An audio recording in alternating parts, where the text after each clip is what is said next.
আমরা বসুন্ধরা এই দিয়া ঢুকতাম না ঋত্বিরে লইয়া হাই রে বানরের আর অভাব নাই খালা চাঁদপুর যে পরীক্ষা দিতে ওদিক দিয়া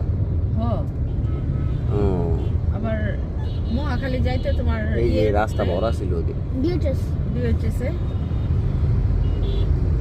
একদিন আমরা জাহাঙ্গীর গেট দিয়ে ঢুকে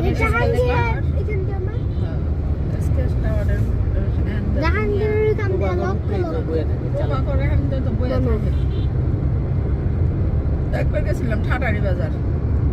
ওই জায়গায় বান্ধব দাওয়াত খাইবার রাস্তায় করে আমগো বিস্কুট টিস্কুট দিয়েছে আয়া দেখে ফিরে ফিরে যে কিচ্ছু নাই লয়ে গেছে সব লয়ে গেছে আমি তো ডরে বাঁচতাছি না নাম গই খানছি তাই ছোট আমি আমার মামির বোনের বাড়ি গেছিলাম মা হাতের চেয়ে মানাটার চেয়ে একটু বড় 10-11 বছর বয়স